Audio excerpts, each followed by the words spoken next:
본 방송에서 제공하는 투자 정보는 투자 판단에 대한 조언입니다. 방송에서 제공하는 주식의 가치, 가격 상승 및 가격 하락에 대해서는 방송사에서 보장하지 않습니다. 네, 시청자 여러분 안녕하십니까? 마감 2박 60분의 승부 출발합니다. 한수정입니다. 오늘 시장에서 코스피는 보합권의 등락을 이어가고 있습니다. 그리고 지난 한 주 견조한 모습을 보였던 코스닥은 오늘은 저조한 모습을 나타내고 있는데요. 일부 로봇과 건설주, 보험주들이 급등을 나타내고 있는데 이런 박스권 안에서는 미리 종목별로 선취매하는 전략이 더욱더 중요할 때죠.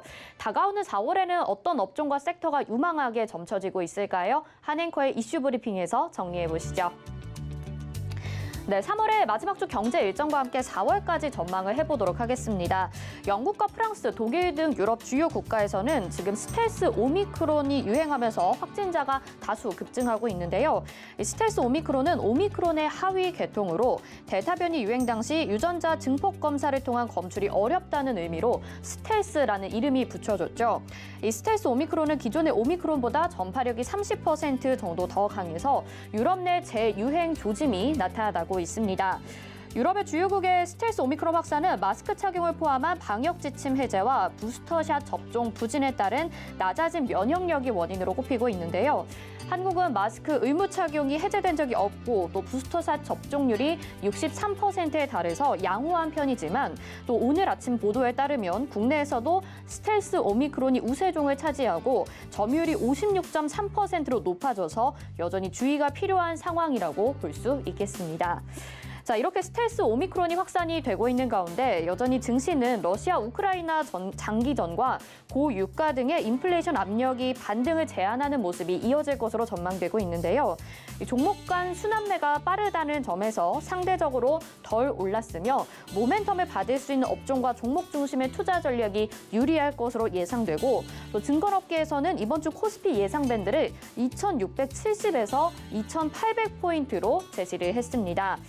NH투자증권 연구원은 시장을 아웃퍼폼할 수 있는 업종을 선별하는 것이 중요해 보인다며 종목 간 순환매가 빠르다는 점에서 상대적으로 올랐으면서 또 현재 시장 상황에서 모멘텀을 받을 수 있는 업종 중심의 대응에 전략이 필요하다고 조언했는데요.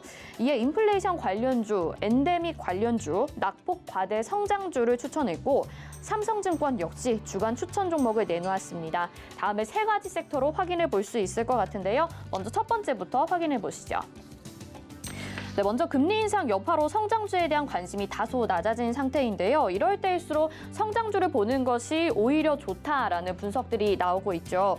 그중에서도 모빌리티 업종을 언급을 하면서 현재 글로벌 전기차 시장에서 중국 비중은 50% 수준으로 절대적이지만 미국의 비중은 10% 초반에 불과하기 때문에 향후 전기차 시장의 성장의 핵심은 미국이 될 것이라고 전망을 하고 있습니다.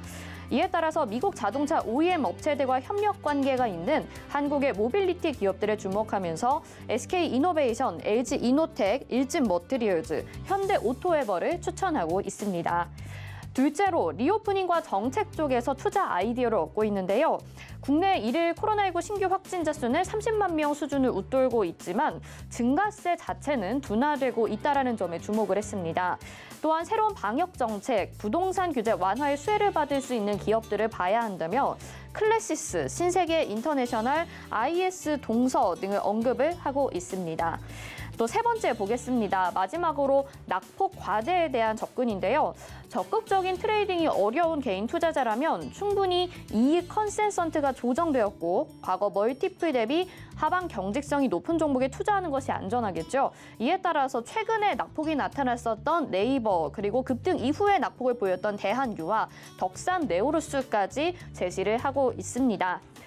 자, 이렇게 세 가지 유명한 섹터들 살펴봤고요. 한편 이번 주에는 미국 관련 경제 주요 지표들이 발표가 될 예정입니다. 29일에는 3월 컨퍼런스 보드 소비자 신뢰지수, 그리고 31일 보시면요. 미국 2월 개인 소비 지출 물가 지수, 또 3월 ISM 제조업 지수와 미국의 3월 고용 보고서가 4월 1일에 발표될 예정인데요. 제롬 파웰 미 연준 의장의 경기에 대한 자신감이 고용 시장을 근거로 해서 나타나고 있는 만큼 투자자들의 투자자들의 관심은 미국 경제가 이런 긴축 강도를 얼마만큼 버틸 수 있을지가 관건이 될 것 같습니다. 4월 1일 밤에 발표되는 미국 고용과 ISM 고용 지수 잘 체크해 보시길 바라겠습니다. 자, 간략하게 4월에 대한 전망 그리고 이번 주 전략들을 제시를 해드렸는데요. 보다 자세한 내용은 마감 임박 60분의 승부에서 준비를 했으니까요. 끝까지 채널 고정해 주시길 바랍니다.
네, 이슈 브리핑 함께 하셨고요. 이어서는 관련된 내용, 이슈 분석을 통해서 좀 더 자세하게 이야기 나눠보겠습니다. 국내 최정상 애널리스트들과 함께 하는데요. 오늘 루크투자연구소의 임순재 대표님 자리하셨습니다. 어서 오세요. 네, 안녕하십니까? 네. 앞서서 이야기를 나눠봤는데 이 스텔스 오미크론이 유럽 내에서 확진자가 점차 증가하고 있는 모습입니다. 다시 한번 대유행이 나타날 것인지도 지금 관심이 쏠리고 있는 상황인데요. 여기에 더해서 지금 인플레이션 우려, 전쟁에 대한 우려까지 남아있는 상태죠. 3월 동안에 국내외 경제 동향을 어떻게 보셨나요? 네. 일단 뭐 그 오미크론 관련돼서 뭐 얘기한다라고 하게 되면 일단 뭐 유럽 내에 지금 스텔스 관련돼서 뭐 확진자가 좀 많이 늘어나고 있습니다. 국내 같은 경우도 지금 우세종으로 이제 접어들고 있다라고 얘기를 하고 있고요. 일단 유럽 관련돼서 확진자 수가 늘어나긴 하지만 지금 가장 걱정되는 쪽은 중국 아닌가라는 생각이 좀 들고 있습니다. 중국 같은 경우에 뭐 전일 이제 상하이에 대해서 뭐 일부에 대해서 이제 봉쇄를 하겠다라고 지금 얘기가 나와 있는 그런 상황이고요. 오미크론 확진자 수가 뭐 조금씩 증가를 하게 되면서 이게 뭐 계속 지금 중국 같은 경우에 이제 제로 코로나 정책이다 보니까 한번 이제 코로나가 발생을 하면 전체적으로 봉쇄하는 그런 이제 영향을 좀 미치고 있습니다. 그러다 보면 상해 같은 경우에 봉쇄를 한다라고 하게 되면 단순하게 중국뿐만 아니라 글로벌 공급망에도 뭐 영향을 미칠 수가 있기 때문에 그런 부분도 조금 감안을 하셔야 되지 않을까라는 생각을 좀 하고 있고요. 네. 일단 뭐 3월 같은 경우에 뭐 지금 뭐 국내 시장도 그렇고 뭐 미국 시장도 그렇고 전체적으로 지금 박스권 내에서 좀 움직이고 있는 거 아닌가라는 생각을 해보고 있습니다. 기본적으로 뭐 국내 같은 경우는 지금 뭐 코스피가 2,600에서 2,750선에서 지금 박스권에서 지금 움직인다라고 보시면 될 것 같고요. 코스닥 같은 경우도 지금 뭐 박스권의 이제 상당 부분이 어느 정도냐라고 얘기를 하고 있지만 910에서 930선 정도가 상단이다라는 얘기를 지금 계속 많이 하고 있습니다. 근데 그 지금 코스닥 같은 경우도 그 선을 계속 넘어가지는 못하고 있고요. 계속 박스권 내에서 머물러 있다라는 게 어떻게 보면 아직까지는 시장 내에서 주도주가 없는 와중에 좀 시장 불안 심리가 좀 크다라고 보시면 될 것 같고요. 뭐 미국 같은 경우도 비슷한 그런 모습들을 보이고 있습니다. 뭐 전주에 일단 반등을 하긴 했지만 그게 뭐 일단 약세장 속의 반등 수준 아니겠느냐라는 의견이 아직까지는 좀 우세한 그런 모습세고요. 특히 이제 그 FOMC 회의 이후에 기준금리 인상을 통해서 일단 불확실성에 대한 이제 해소가 어느 정도 이루어진 거 아니냐라는 또 그런 얘기도 있지만 이런 최근에 이제 나오는 여러 가지 경제 지표상으로 본다라고 하게 되면 미국의 기준금리가 과연 천천히 올라갈 것이냐라는 또 그런 뭐 불안감도 계속 상존해 있다라고 보시면 되겠습니다. 지난주 금요일 같은 경우에 시티에서 뭐 올해 그 5월, 6월에 다 0.5%포인트 이상 기준금리를 올릴 수 있다라는 그런 이제 리포트가 나오면서 시장이 조금 출렁거리는 그런 모습들을 보였거든요. 아마 이런 상황을 지속되는 게 아마 뭐 지금 상황에서 뭐 계속 좀 이루어질 수밖에 없는 그런 상황이다라고 보시면 될 것 같고요. 특히 이제 인플레이션에 대한 우려감은 단순하게 뭐 지금 기준금리를 올려서 끝날 것 같지는 않아 보이고요. 그 외에 뭐 우크라이나 러시아 전쟁이 좀 일찍 조기 종료가 되는 그런 모습세가 좀 보여야 조금 더 안정을 찾지 않을까라는 생각을 해봅니다. 미증시는 약세장 속에서 지금 기술적인 반등 국면이 나타난 것이다. 그리고 스텔스 오미크론의 확산세도 좀 지켜봐야 될 것 같습니다. 자, 그런가 하면 4월 1일에는요, 미국의 고용 보고서가 발표될 예정입니다. 그간의 파월 의장 같은 경우에는 미국 경제에 대해서 자신감을 나타내게 되면서 고용을 기반으로 지금 이야기를 했었거든요. 이 연준의 매파적인 연설에도 불구하고 미증시는 잘 버텨주는 모습을 보였는데 과연 이번 주에도 3주 연속해서 좀 견조한 흐름을 보여줄지 미증시 전망은 어떻게 보실까요? 네, 일단 뭐 조금 3주 연속으로 갈지 않은지 조금 뭐 미지수긴 하지만 네네. 현재 수준에서 아마 크게는 못 움직이지 않을까라는 좀 개인적인 좀 생각을 해보고 네네. 있습니다. 그 이유 중에 하나는 이제 미국 경제가 상당히 지금 좋다라고 얘기를 하고 있고요. 실질적으로 뭐 작년도에 경제 성장률이 37년 만에 최고인 이제 4.7%를 기록을 했고 올해 같은 경우 3% 중반대 이상의 경제 성장률을 이룰 수 있을 것이다라고 예상을 하고 있습니다. 뭐 이게 뭐 그 지금 유로존에 비해서 상당히 견조한 이제 그 성장세를 이루고 있다라고 보시면 될 것 같고요. 그러다 보니까 이제 관련돼서 뭐 연준에서도 기준금리를 올리는데 지금 큰 걱정을 안 하고 있는 그런 상황이다라고 보시면 되겠습니다. 이 와중에 과연 이제 미국의 고용 지표가 상당하게 안정세를 보인다, 아니면 호조세를 보인다라고 하게 되면 기존의 기준금리를 올려야 되는 그런 여러 가지 이유가 좀 더 확실해질 수 있다라는 겁니다. 특히 물가에 대한 부분이 쉽게 잡히지 않는 그런 상황에서 개인들에 대한 이제 고용 자체가 상당히 좋아진다라고 하게 되면 일단 기준금리를 더 지금보다 올려도 뭐 고용 부분이 특별하게 훼손되지 않을 것이다라는 또 그런 이제 강한 생각을 가질 수 있다라고 보시면 될 것 같고요. 특히 이제 금주 이제 그 3월 31일에 이제 그 ADP 비제조업 민간 고용 지표가 발표될 예정입니다. 관련돼서 지금 47만 5천 건 정도 이제 증가할 걸로 지금 시장에서 예상을 하고 있는데요. 이 정도 수준 되면 뭐 기존에 비해서 조금 낮아진 수치긴 하지만 그렇게 낮지 않은 절대 숫자로 보면 그렇게 낮지 않은 수치다라고 보시면 될 것 같고요. 또 하나가 이제 3월 시간당 이제 평균 임금이 얼마만큼 올라갈 것이냐라는 부분입니다. 그만큼 최근 들어 미국에서 구인난이 심한 그런 상황이기 때문에 만약 그 개인에 대한 그 임금이 올라간다라고 하게 되면 향후에 물가 상승률을 더 올릴 수 있는 그런 이제 그 동력이 될 수 있다라는 거고요. 또 하나가 이제 실업률이 어떻게 될 것이냐도 한번 조금 관심 있게 보실 필요는 있지 않을까라는 생각이 듭니다. 만약 이렇게 미국의 고용 지표가 뭐 좋게 호전돼서 나온다라고 하게 되면 패드 입장에서 보면 일단 5월 달에 0.5%포인트의 기준금리 올리는 거는 뭐 기정사실화 될 수도 있다라고 보여지고요. 그게 과연 시장에 어떻게 미칠 것이냐라는 것도 좀 관심 있게 좀 보셔야 되는데 일단은 고용 지표가 좋게 나온다라고 하게 되면 시장에서는 조금 그 기준금리를 더 빨리 그다음에 또 큰 폭으로 올릴 수 있다라는 우려감이 좀 시장에서 확대되지 않을까라는 생각이 들고요. 그러면 주가는 조금은 조정을 받을 수도 있지 않을까라는 생각을 해봅니다. 네, 근데 추가적으로 질문을 드리자면 지난주에 이 실업수당 청구 건수가 최저로 나왔다라는 그렇죠. 발표가 있었거든요. 네. 그렇게 본다면 이미 시장에서 좀 소화를 하고 있는 부분 아닐까 싶은데 어떻게 보실까요? 네. 일단 뭐 그렇지만 그 지금 얘기 나오는 것 중에 가장 중요한 게 이제 그 경기 이제 참여자 수가 이제 조금 코로나 때문에 줄었다라는 거거든요. 그렇기 때문에 그 부분이 얼마만큼 증가할 거라는 부분도 좀 감안을 해야 되는 거고요. 일단 고용 관련돼서 지금 계속 그 실업 청구 건수도 줄고 그만큼 네. 고용이 좋아지고 있다라고 보시면 될 것 같습니다. 그러니까 그 정도로 움직인다라고 하게 되면 일단 기준금리 올릴 명분은 더 확실해질 수 있다라고 네. 보시는 게 맞지 않을까 싶습니다. 네, 알겠습니다. 증시에 아주 큰 변화는 없을 것으로 예상이 되지만 주의해야 될 부분은 분명히 좀 짚고 넘어가 봐야 될 것 같고요. 국내 시장도 좀 들여다보도록 하겠습니다. 한국에서는 2월에 생산산업치, 또 3월에 소비자 동향 조사와 수출입 동향 등이 발표될 예정인데요. 뭐 계속 말씀을 드리고 있는 대로 지금 전쟁도 장기화가 되고 있고요. 확진자도 계속해서 줄지 않고 있는 모습을 보여주고 있습니다. 발표될 내용들 중에 타격을 받는 부분이 있을지 또 어떤 부분에 포커스를 맞춰서 투자 전략을 세워야 될지 궁금한데 어떻게 보실까요? 네, 일단 뭐 그 여러 가지 지표가 나오는데 좀 관심 있게 보셔야 될 게 아마 수출입 동향 아닌가라는 생각이 들고 있습니다. 그러니까 우크라이나 러시아 전쟁 관련돼서 이제 3월부터 일단 수출입 영향에 좀 미치지 않을까라는 생각이 들고 있고요. 일단 3월 20일까지는 수출이 비교적 좋은 호조세를 보이고 있습니다. 뭐 작년 대비 한 10% 정도 증가하는 그런 모습을 보였는데요. 특히 반도체랑 석유화학 관련된 부분이 일단 수출 증가세를 주도하고 있는 그런 상황입니다. 대신 지금 우크라이나 러시아 전쟁 때문에 자동차 관련 부분은 조금 부진한 그런 모습을 좀 보이고 있다라고 보시면 되고요. 네. 업종마다 아마 이런 그 호조와 이제 조금 이제 떨어지는 그런 상황이 좀 있을 테니까 그런 점은 좀 감안하시면 어떨까라는 생각이 들고요.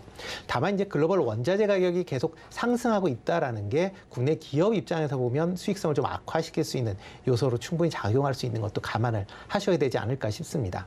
아마 이게 이제 이번 주가 지나게 되면 이제 분기 말이 끝나기 때문에 기업들의 이제 1분기 실적들이 이제 발표될 걸로 그렇게 예상이 되고 있습니다. 근데 지금 이제 FM 가이드가 지금 분기 예상 실적을 지금 그러니까 이제 추정치가 지금 나왔는데요. 한 201개 이제 상장 기업 중에서 1분기 실적은 작년 동기 대비해서 조금 증가할 걸로 한 15% 정도 매출이 늘고 뭐 영업이익도 한 3% 정도 증가할 걸로 그렇게 예상을 하고 있습니다. 그런데 삼성전자와 SK 하이닉스를 제외한다라고 하게 되면 지금 상당히 나머지 회사들에 대한 영업이익은 상당 부분 감소할 것이다라고 지금 예측을 하고 있는 그런 상황입니다. 뭐 삼성전자나 SK 하이닉스 같은 경우는 1분기에 D램 가격이 예상보다 좋게 지금 반영이 되고 있기 때문에 아마 실적이 거의 뭐 사상 최대치에 가까울 만큼의 호실적을 기록할 걸로 예상은 되고 있지만 여타 기업들은 글로벌 원자재 가격의 상승 때문에 관련된 영업이익이 한 10% 정도 감소할 걸로 그렇게 예상을 하고 있습니다. 이렇게 된다고 하게 되면 국내 기업의 입장에서 보면 뭐 향후에 그 영업이익 증가율이 상당히 좀 둔화가 될 수도 있고요. 아니면 일부 기업들은 줄어들 수도 있다라는 걸 감안하면 주가 흐름에 보면 그렇게 긍정적이지는 않을 것이다. 특히 이제 그러니까 우크라이나의 러시아 전쟁이 장기화돼서 뭐 2분기 내내 또 이어진다라고 하게 되면 아마 하반기까지도 이런 그 영업이익 부분에 대해서는 부진한 모습을 보일 수도 있으니까 그런 점은 좀 감안하시는 게 어떨까라는 생각을 좀 해보고 있고요. 그러다 보면 상대적으로 조금 이런 이제 전쟁과 관련된 부분에서 조금 비껴나가 있거나 아니면 관련된 원자재 가격 관련된 부분으로 있는 기업들 중심으로 아마 투자를 하시는 게 좀 더 낫지 않을까라는 생각을 해봅니다. 네, 원자재 가격에 대해서는 계속해서 좀 관심을 가져봐야 될 것 같습니다. 네. 코스피 지수 밴드 같은 경우에는 지금 2,600에서 2,800포인트 선까지 제시가 되고 있는 상황이고요. 근데 지수보다도 업종별로 선택을 잘해야 된다 이렇게 증권사에서도 이야기를 하고 네. 있습니다. 성장주에 대해서 오히려 관심을 가져보는 게 좋겠다 이렇게 이야기를 하는데 사실 금리 인상 시기에는 성장주가 좀 둔화될 것이다라는 생각을 하잖아요. 그렇죠. 네. 어떤 성장주를 보는 게 좋다라는 의견일까요? 네, 일단 뭐 최근 들어 이제 시장 자체가 보면 이제 시장의 악재에 둔감하고 그다음에 호재에 좀 민감한 반응을 좀 보이고 있습니다. 전형적으로 이제 주가가 바닥권에 있을 때 이런 이제 모습세를 좀 많이 보이고 있는데요. 그런 이제 모습세를 보이고 있기 때문에 이제 어느 정도 지수 정도가 이제 하방 경제를 갖는 거 아니냐라는 이제 기대가 아직 좀 이제 퍼져나가고 있는 그런 상황이다라고 보시면 될 것 같습니다. 특히 이제 대외 불확실성에 대한 이제 악재에 대한 이제 그 내성이 이제 시작됐다라고 보면 본다라고 보시는 봐도 되지 않을까라는 이제 시점인 것 같고요.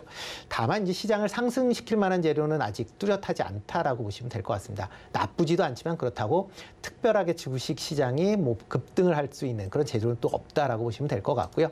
뭐 지금 같은 인플레이션에 대한 우려, 그다음에 우크라이나 러시아 전쟁에 대한 장기화 이런 우려는 아마 시장 내에서는 계속 뭐 상승을 좀 억누르는 그런 요소로 좀 작용하지 않을까라는 생각이 들고요.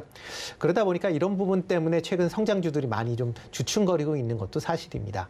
그렇지만 조금 전에 말씀드렸듯이 일단 지수 자체가 어느 정도 하방을 찾는다라고 하게 되면 뭐 성장주 같은 경우에 이제 반등을 하게 될 때 좀 더 큰 폭으로 반등할 수 있다라는 또 기대감이 있고요. 특히 이제 기준금리 인상에 대해서는 이제 여러 가지 우려감이 있는데 과거의 기준금리 같은 경우에는 뭐 2%, 3%대에서 뭐 2, 3% 올라간다라고 하게 되면 뭐 최종적으로 4%, 5%대가 되겠죠.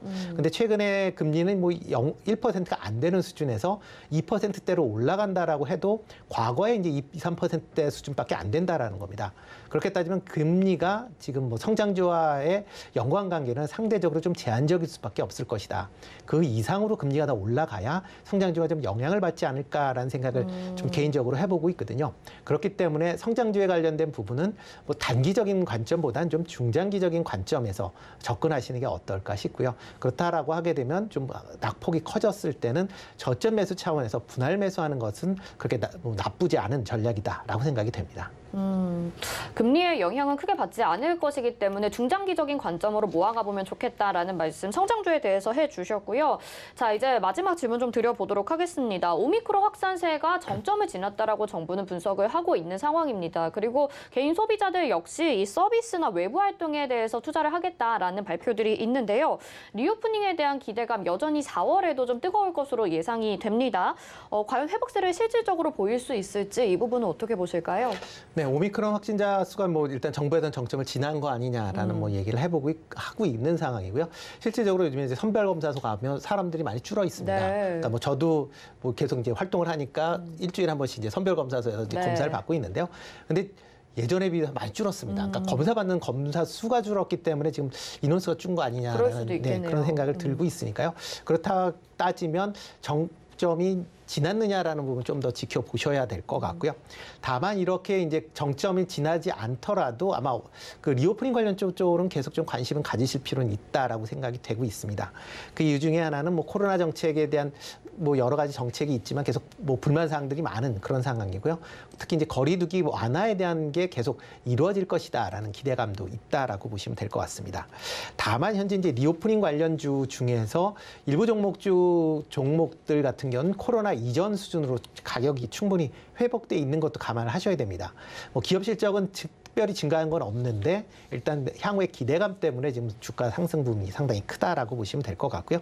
그렇기 때문에 기업 실적이 뭐 완전히 회복이 되고 나타나는 게 아마 올 하반기나 내년 초 정도 되니까 그런 정도의 갭에 대한 부분도 생각을 해보실 필요는 있고요. 상대적으로 좀 이제 못 올랐었던 그런 종목 중심으로 조금 관심 있게 보시면 어떨까라는 생각을 해봅니다. 네, 알겠습니다. 4월 증시 전략까지 루크투자연구소 임순재 대표님과 이야기 나눠봤습니다. 말씀 감사합니다. 네, 고맙습니다.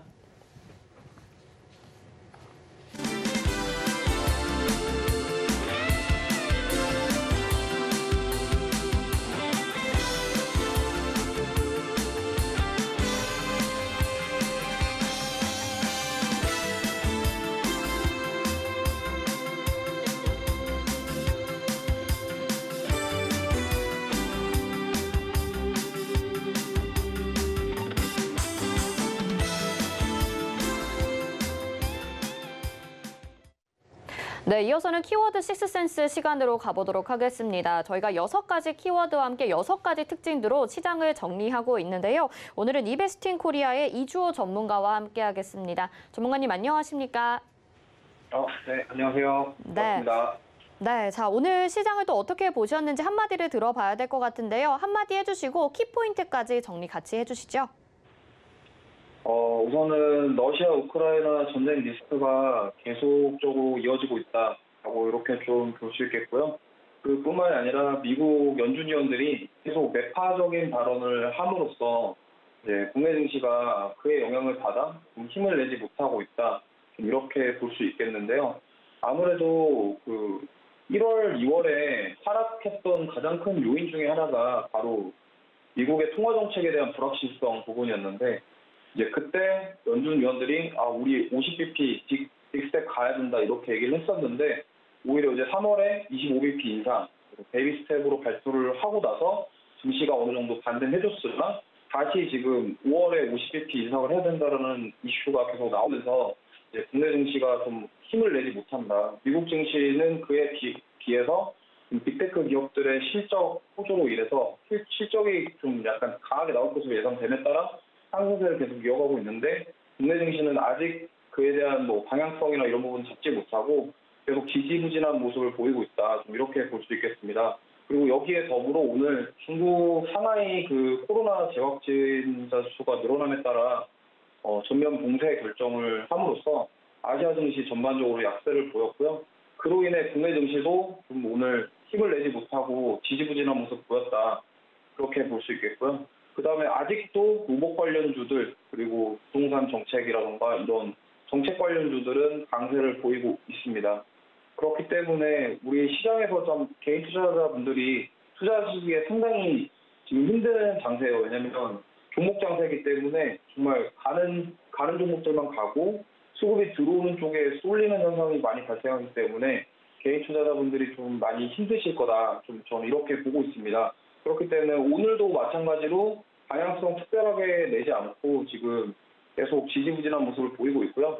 특히나 이제 실적 좋고 좀 이슈가 있는 쪽에 수급이 몰리면서 계속적으로 이러한 장세가 오늘 연출이 됐고 이번 주도 이러한 그림이 계속 이어질 것으로 보고 있습니다. 특히나 이제 코스피가 지금 2600선이랑 2750선 밴드 상하단 사이에 두고서 계속 횡보를 하고 있는데 만약에 지금 코스피가 2750선을 돌파를 해준다면 이제 어느 정도 변곡점을 지나 좀 상승세로 이어지지 않을까라는 기대감을 좀 가져볼 수 있겠으나 일단 지금 2750선 근처만 가면은 계속 외인들이 매도를 하거나 뭐 누군가가 어떤 주체들이 매도를 해서 계속 그 지수가 빠지고 있거든요. 그렇기 때문에 지금 이번 주에 가장 좀 보셔야 될 게 2750선을 돌파해주냐 아니면 만약에 반대로 좀 빠진다고 하면은 2650선은 지지해줄 수 있느냐 이러한 부분을 좀 관점으로 보시고 좀 시장 흐름 지켜보시는 게 좋을 것 같습니다. 그리고 만약에 2750선을 돌파해주는 좀 시그널이 나온다 하면은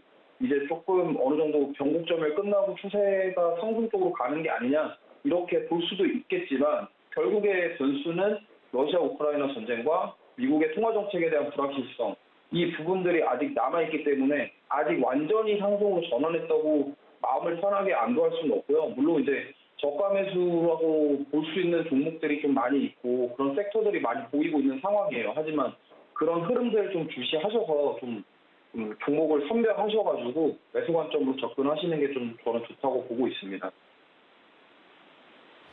네, 오늘 시장에 대해서 이렇게 들어봤습니다. 오늘 시장의 또 키워드들은 저희가 6가지로 정리를 해봤으니까요. 이 이후에 좀 더 자세하게 이야기 나눠보도록 하겠습니다. 자, 그럼 시장의 6가지 키워드 오늘은 어떤 것들을 준비하셨을까요? 화면으로 함께 만나보시죠.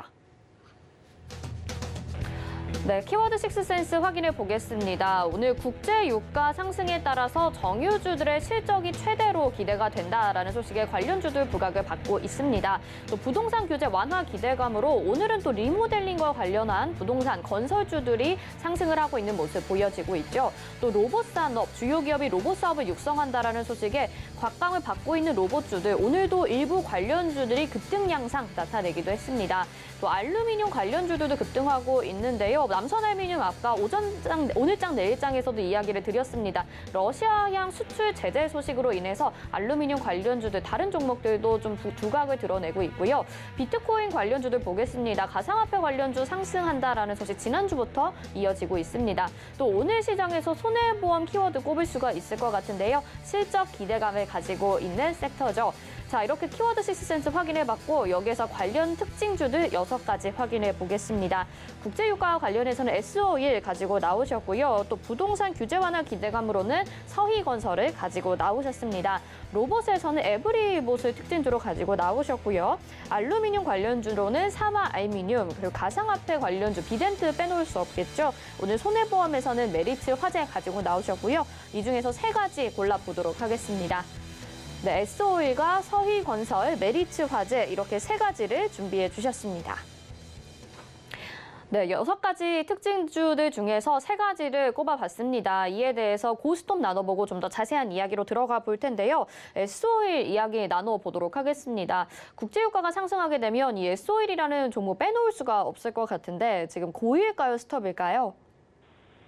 네, S-오일 같은 경우는 고라고 말씀드리고 싶습니다. 근데 이제 좀 중장기적으로 보시기보다는 좀 실적에 대한 부분 발표 나올 때까지 좀 단기적인 관점에서 접근하셨으면 좋겠고요. 일단 러시아 우크라이나 전쟁 리스크로 국제 유가가 급등세가 나왔는데 그 유가가 오른 만큼 이 정유주들이 주가가 많이 올라가지 못했어요. 아직 그 유가 상승 대비해서 주가는 아직 상승세가 덜 나왔다 이렇게 볼 수 있겠고요.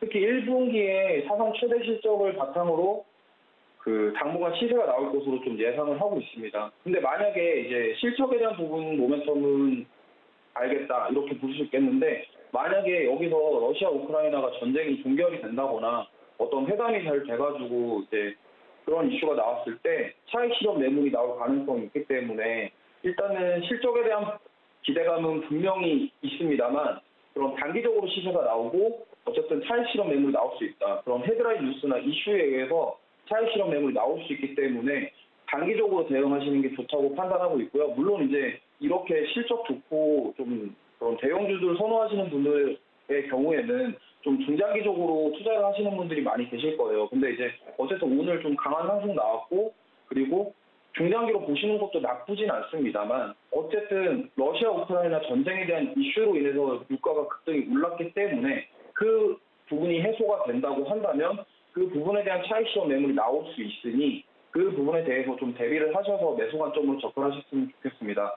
그리고 뭐 단기적으로 보신다고 하더라도 어쨌든 실적에 대한 발표가 컨센서스상에 대한 발표가 있고 실제로 4월 이후에 실적이 나올 텐데 그 실적이 나왔을 때 어쨌든 사상 최대 실적에 대한 부분은 이런 개별 종목 장세 속에서 그런 실적이 강한 종목들은 주가의 탄력적인 상승을 기대해 볼 수 있거든요. 그 부분에 대해서 단기적으로 접근하시는 건 좋겠으나 그로 인해서 고를 드리지만 어쨌든 중장기적으로 봤을 때는 차익 실현이 나올 수 있다는 점을 감안하셔서 투자하셨으면 좋겠습니다. 네, 사상 최대 실적이 기대되는 국제유가 가격 상승에 따른 정유주들, 그중에서 특징주로 SO에 꼽아주셨는데요. 고이긴 하지만 차익 실현 물량이 나올 수 있기 때문에 단기적으로 접근을 해보자라는 투자 전략 세워주셨습니다. 자, 다음 두 번째 특징주 보겠습니다. 부동산 규제 완화 키워드에서 서희건설을 말씀을 해주셨는데요. 서희건설을 고일까요, 스톱일까요? 네, 이 종목 같은 경우도 좀 고를 드리고 싶은데 왜냐면 서희건설 같은 경우는 시총이 4,400억 정도인데 2021년 영업이익이 2,000억이 넘어요. 그만큼 실적 대비해서 상당히 저평가 받고 있다. 그리고 같은 건설사들을 비교해 봤을 때 같은 업종군을 비교해 봤을 때도 상당히 저평가를 받고 있는 종목이거든요. 그렇기 때문에 중소형 건설사들 중에 정말 펀더멘탈적인 부분에서 정말 탄탄한 기업이고 현저하게 저평가되어 있다. 그리고 만약에 이렇게 저평가되어 있는 종목이 만약에 부동산 정책 관련주와 조합해서 수급이 들어온다고 한다면 주가가 좀 강하게 탄력적으로 상승할 수 있는 여력이 있다라고 저는 보고 있습니다. 특히 얼마 전에 나온 뉴스인데 서희건설 그 회장 사위가 그 윤석열 그 신 정권 인수위에 합류했다는 소식도 나왔었거든요. 그렇기 때문에 이러한 부분들 그리고 기업적인 부분들, 저평가된 부분들 여러 가지로 평가해봤을 때 앞으로 시세에 줄 가능성이 높고 그다음에 이제 부동산 정책 이슈가 이제 조만간 이제 발표가 될 것이고 그리고 앞으로 이제 신 정권이 5월달 그리고 윤석열 당선인이 취임을 한 이후에도 계속적으로 이 부동산 정책 관련해서는 수급이 들어올 것이고 지금 원전 관련주들이 계속 순환에 돌면서 올라가고 있거든요. 이 종목이 가면은 다음엔 다른 종목이 가고 로봇 관련주도 마찬가지예요. 지금 로봇 관련주랑 원전 관련주들이 오르는 이유는 윤석열 당선인의 정책 관련해서 그런 이슈가 오르기 때문에 부동산도 저는 마찬가지라고 생각을 하고 있습니다. 그렇기 때문에 이 종목 또한 그와 부합해서 올랐을 때 그리고 실적이 받쳐주고 저평가되어 있는 것까지 포함해서 시세를 준다면 정말 좀 강한 상승이 나올 것으로 보고 있고요. 이 종목 같은 경우는 단기적인 것뿐만 아니라 중장기적으로 보셔도 충분히 가지고 갈 만한 종목이라고 볼 수 있겠습니다.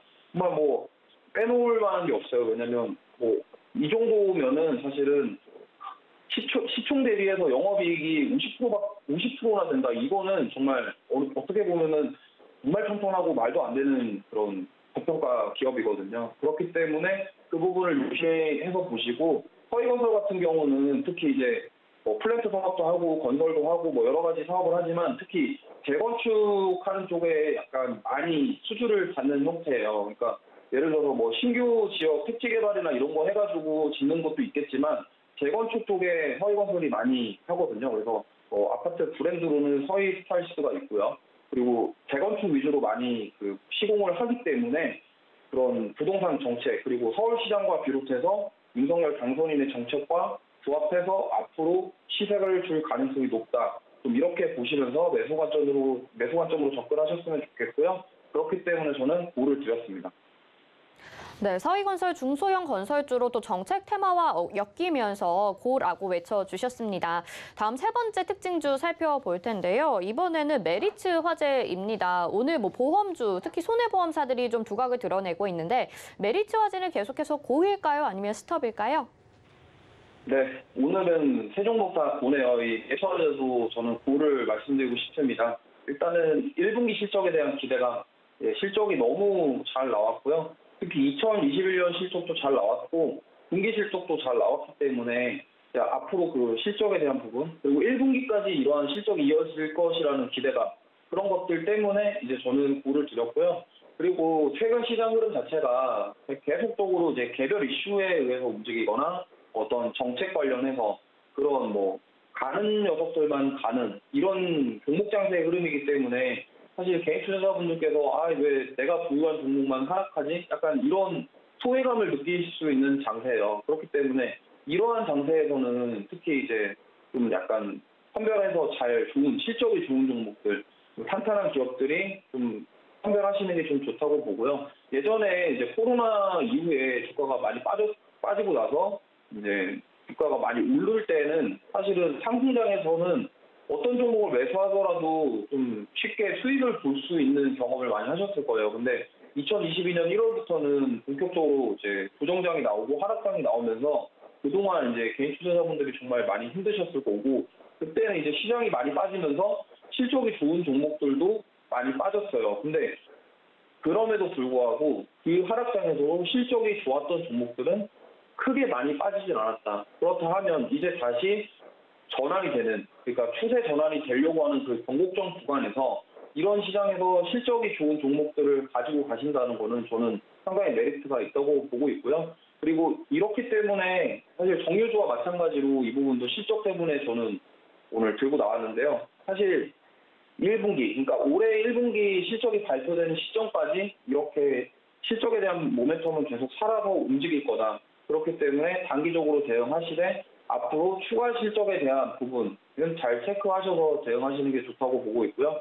특히 이제 손해보험 같은 경우나 이런 은행 금융주권은 사실은 이제 어떤 예를 들어서 작년 11월처럼 그런 메타버스 NFT 섹터들이 막 엄청 강한 상승을 보일 때처럼 그런 상승은 잘 안 나와요.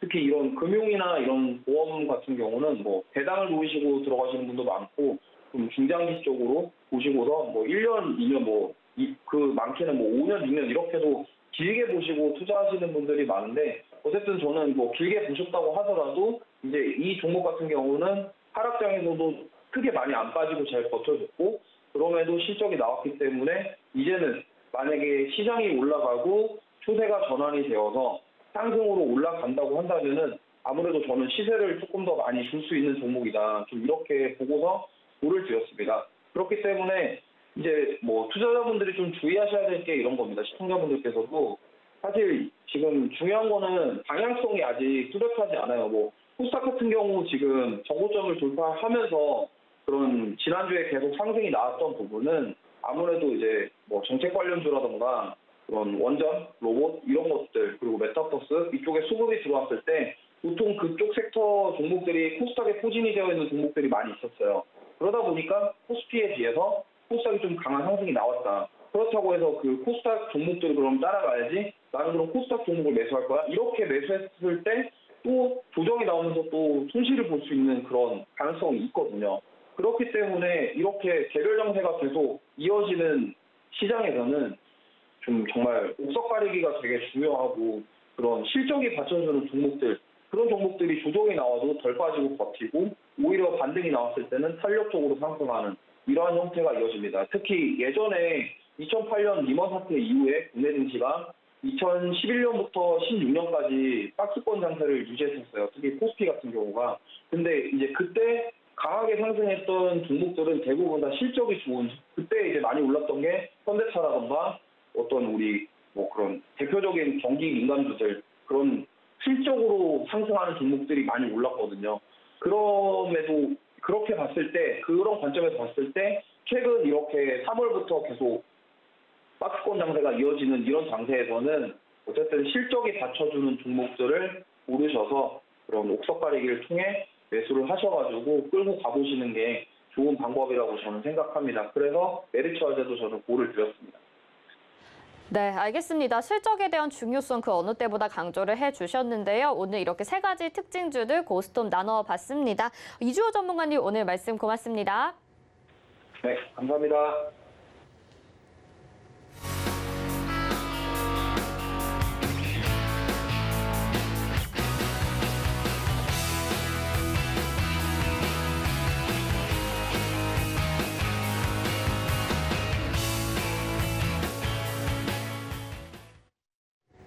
네, 마감 예상 체결지수 확인하시죠. 네, 코스피 지수부터 보겠습니다. 다시 음봉으로 전환이 됐습니다. 2626.73포인트 거래되고 있고요. 분봉상의 흐름 체크해 보겠습니다. 오늘 장 초반 부진하게 출발했습니다만 장중에 고점을 높여갔습니다. 하지만 오후장 들어가면서 다시 좀 힘이 빠지는 모습이었고요. 현재 약보합권에서 움직이고 있습니다. 수급 상황 체크해 보시죠. 기관들이 매수로 전환이 됐습니다. 개인이 2,323억 원 매수해주고요. 기관이 304억 원 매수 우위 보여주고 있는 반면에 외국인은 2,666억 원 매도 우위 보여주고 있습니다. 코스피 시가총액 상위 종목들 1위부터 5위까지 오늘 전반적으로 혼조세 나타내고 있는데요. 상승이나 하락의 폭도 크지 않습니다. 삼성전자 0.29% 하락, LG에너지솔루션도 0.57% 조정 나오고요. SK하이닉스, 삼성바이오로직스 상승세 나오는데 강보합권 정도에서 움직이고 있습니다. 네이버가 1% 아래의 하락 움직임 보여지고 있고요. 6위부터 10위 확인해 보시죠. 네, 역시나 혼조세 나타내고 있고요. 카카오도 0.95% 빠지고 현대차가 0.57% 강세 보여주고 있습니다. LG화학이 0.95% 역시 하락하고 삼성 SDI가 1.66% 하락하고 있습니다. 다음 코스닥 시장으로 가보시죠. 네, 코스닥은 오늘 부진합니다. 0.76% 하락하면서 927.60포인트에 거래되고 있습니다. 분봉상의 흐름 체크해 보시면 역시 장 초반부터 큰 부진한 모습 보였는데 오후장 들어가면서 한 번 더 저점을 찍습니다. 현재 저점 부근이고요. 수급 상황만 체크해 보겠습니다. 외국인과 기관의 동반 매도세 나오고요. 개인들이 2,756억 원 매수 우위 보여주고 있습니다.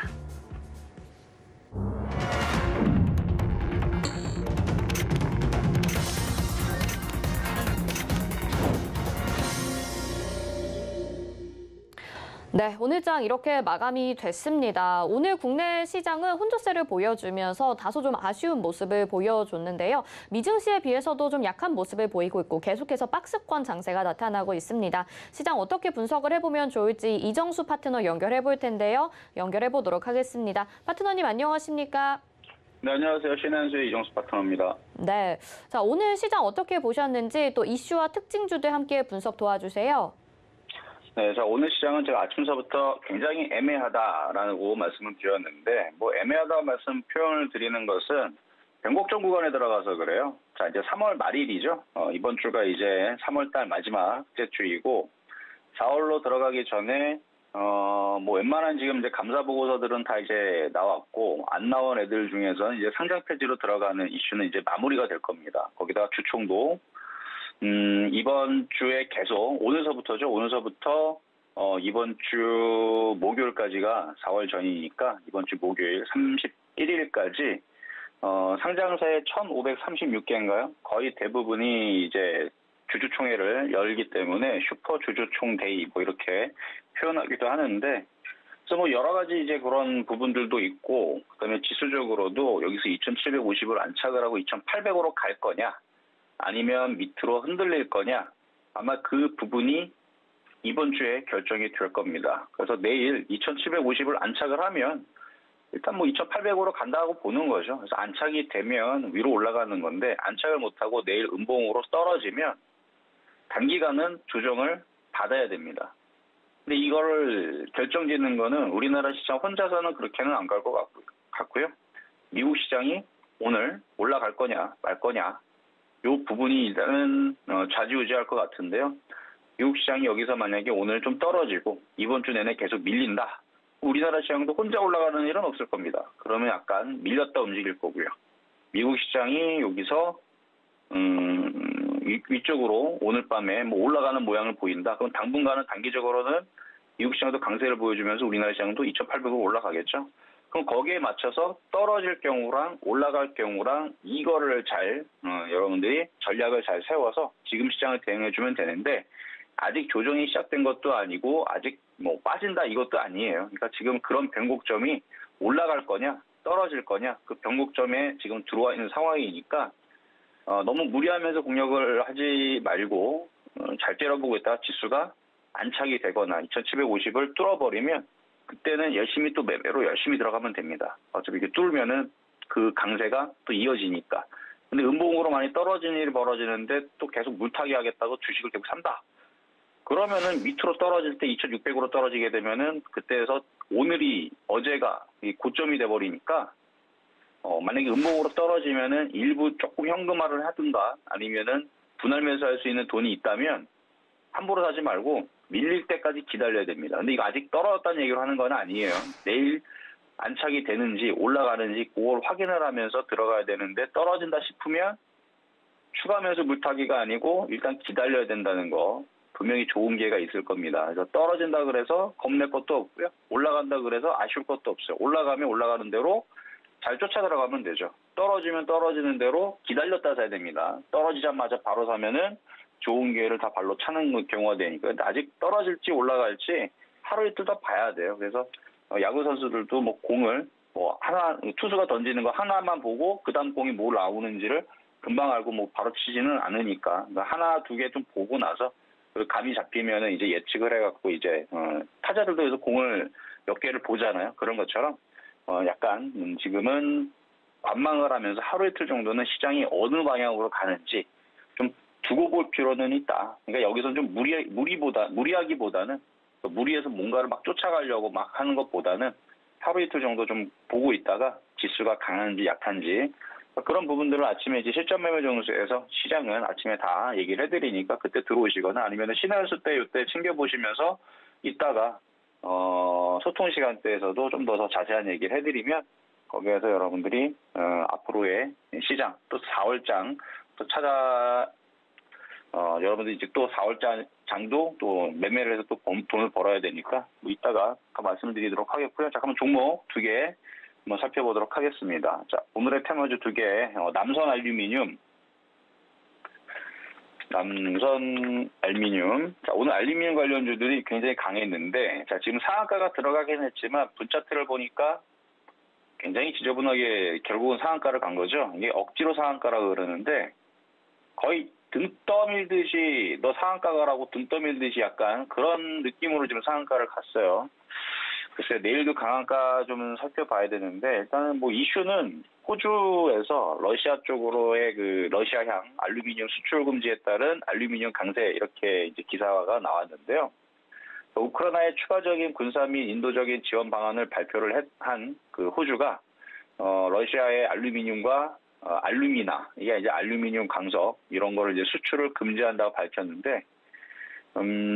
뭐, 그래서 움직였는데, 글쎄요, 러시아 쪽에 그, 알루미늄 수출을 금지했다 그래서 이게 급등을 했을까?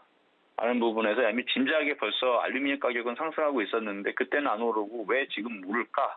요건 조금 고민을 해봐야 됩니다. 그러니까 얘네들이 열심히 세력들이 매집해 놓고, 아니, 지난주도 지지난주도 벌써 갔었어야 되는데, 그때 안 가고, 하필이면 오늘 움직였다. 라는 거는 누군가가 기사를 지금 해서 요이 땅 해놓고 진짜 움직인 느낌이 든다는 얘기예요. 아마도 약간 좀 냄새가 난다는.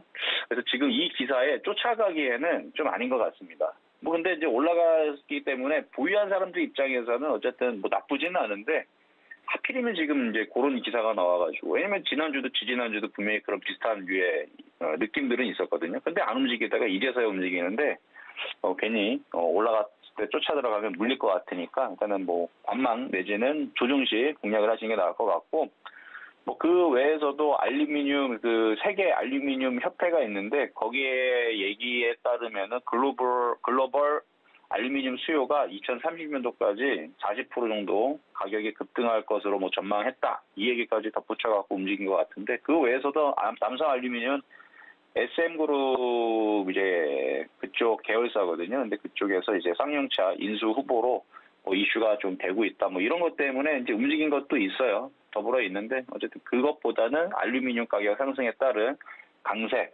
조정 시 공략하시는 게 좋을 것 같고요. 자, 다음으로는 이제 이건홀딩스. 자, 전자재 관련주들이 오늘 아침에서 강하게 움직였다가 오늘 다 밀렸어요. 근데 이게 끝났느냐? 저는 끝났다고 보진 않아요. 그래서 부동산 규제 완화 기대감으로 오늘 이제 그 대통령직 인수위원회에서 국토교통부의 그 업무 보고에 참석해가지고 앞으로의 그 250만 호 공급 방안이 어떻게 되는지 뭐 이런 부분에 대해서 로드맵을 좀 달라 뭐 이런 식으로 좀 요청을 했다고 합니다. 그래갖고 오늘 아침서부터 해서 재건축 관련주들이 막 움직였는데 죄다 밀렸죠. 시장이 애매해서 그래요. 근데 다시 밀리면 또 며칠 내에 또 다시 움직일 것 같으니까 밀리면 싸게 사셔도 괜찮을 것 같아요. 그래서 뭐 이건홀딩스뿐만 아니라 나머지 건자재 관련주도 괜찮다 말씀을 드리겠고요. 자, 다음은 이제 실전 매매 정도에서 말씀드렸던 종목 좀 며칠째 얘기해드리고 있는데 랩지노믹스 수익률은 70%로 지금 올라가 있는 상황이고 여전히 고점에서 잘 버티죠.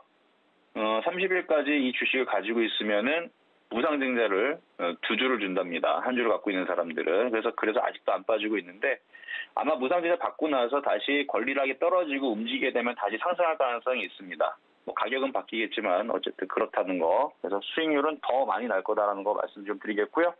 자, 그러면은 시장 정리하도록 하겠습니다. 자, 시장 점수는 80.5. 시장 여전히 뭐 나쁘지는 않아요. 아직 뭐 조정으로 들어간 것도 아니고 매수 포인트도 80.5. 그리고 건자재 관련주들 움직였다 밀리긴 했지만 나쁘진 않습니다. 그래서 80.5 평가하도록 하겠습니다. 여기까지 이정수의 시라즈였습니다. 네, 이정수 파트너가 또 못다한 이야기는 소통방송을 통해서 도와주신다고 하니까요. 함께하고 싶으신 분들은 샵 0082번으로 신의 한 수 이렇게 4글자 보내주시길 바라겠습니다. 저희가 안내 도와드리겠습니다. 파트너님 여기서 인사드리겠습니다. 고맙습니다. 네, 감사합니다. 네, 이정수의 신의 한 수 함께하셨습니다.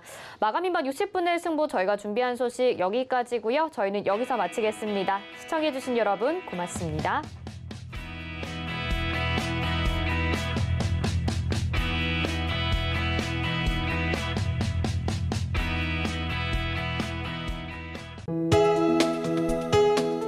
본 방송에서 제공하는 투자 정보는 투자 판단에 대한 조언입니다. 방송에서 제공하는 주식의 가치, 가격 상승 및 가격 하락에 대해서는 방송사에서 보장하지 않습니다.